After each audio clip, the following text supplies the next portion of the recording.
How cool is it that we're in a hotel ballroom talking about Sondheim before noon? It's the greatest, weirdest thing. Couple notes for this group. The first thing I want to lead with, just because it's one of the last things I saw, is that I ended up raising the score on the staging. Because something to pay attention to was, just because you have a kid who can do a back handspring doesn't mean every number needs a back handspring. And I say that because sometimes we try to just do it all, but what I loved about this group was all the staging was appropriate to the show, very, very achievable by the actors, and really clean. I saw them become a tree and then become somebody climbing around the tree. That was really cool, and you guys really committed to that. And I commend you on sort of aiming for something that was really doable and then just cleaning the heck out of it. That was really cool. Here's just a general note for this group, and it's something I want the whole room to think about.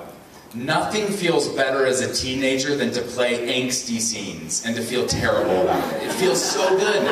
And I got the note really early on in my acting career that rather than playing all the like, I wish it's not for me, it's, oh, that's Little Red. So you did great, you were smiling. But, I got the note very early on to make sure for Jack and Cinderella sung beautifully, acted very well, but there's a different type of choice I'd love you to try to make. So the witch, would you just stand up for a second and go stand on number 4? And just stand up this time. I know you're hunched over, but just stand up. Will you do the greens the way you've been doing it? 5, 6, 7, go. Greens. And nothing but greens. Parsleys, peppers, cabbages, and celery, asparagus, and watercress, and fiddleferns, and lettuce. He said all right. Great, stop for just a second. Now I want you to try something else. Lyrics are great. Performance is interesting. It's fantastic. But it comes at the risk of being negative the whole time. So now I want you to find the joy in the greens. Find the witchy part that's actually positive. So we have to sometimes find the positive even when we're playing a villain. So try it one more time and delight. It doesn't mean get happy, but delight in every word. 5, 6, 7, go. Greens, and nothing but greens. Parsleys, peppers, cabbages, and celery, asparagus, and watercress, and fiddleferns, and lettuce. He said all right. Good. Try it one more time, and now do it like you've never said these words before, and each one is a discovery. Okay. Make sure each one feels discovered, because now it feels great and really well rehearsed. So see each of the individual dishes. 6, 7, go. Greens, and nothing but greens. Parsleys, peppers, cabbages, and celery, asparagus, and watercress, and fiddleferns, Good, and lettuce. So that was really cool. So I love seeing that kind of transition where somebody actually discovers something, it's really positive, even when they're negative and they're a villain. Think about that for everyone. And for Jack, just because, like, if you're sad that you're selling Milky White, maybe make the choice, because I love Milky White, because Milky White's the best friend, as opposed to, but he's my best friend. You know what I mean? It's easy to go into that. You're a great actor. It's just something, think about playing the positive. The other last thing I'm going to say, the big difference between professional theater and sort of children's theater at times is that the notes are almost right.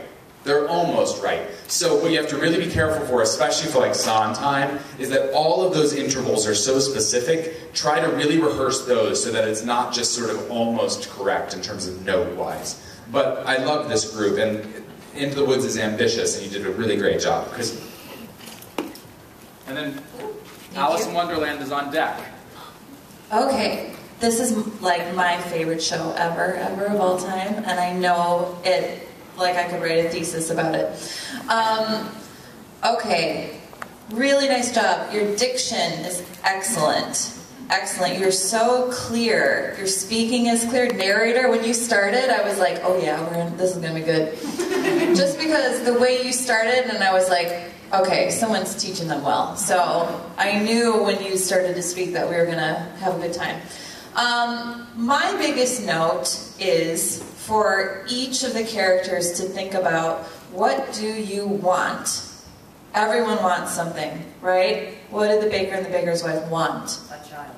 They want a child, okay? So my suggestion, as you work on this again, is, you know, when the witch comes in and says, okay, you can have a kid, but you need to find these really, really random things. Okay? A slipper is pure as gold. It's not like you're going to go to the slipper is pure as gold store and just go get one. Okay? These are not easy things to find.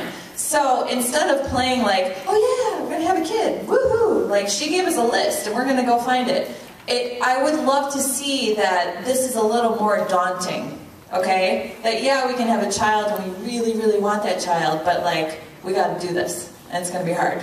Okay, so try to play with it a little more to give those characters, they have a lot of depth, okay? And you're young, and I know that you probably don't want a child right now for you. And I hope you don't. Please don't do that. Okay? You wait a long time.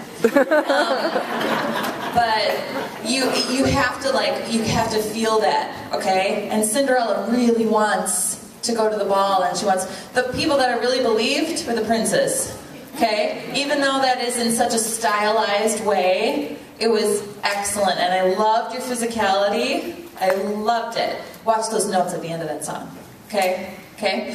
What was my other thing? I guess that's it. Yeah, I loved it. It was great. Nice job, guys. Can we talk to the director?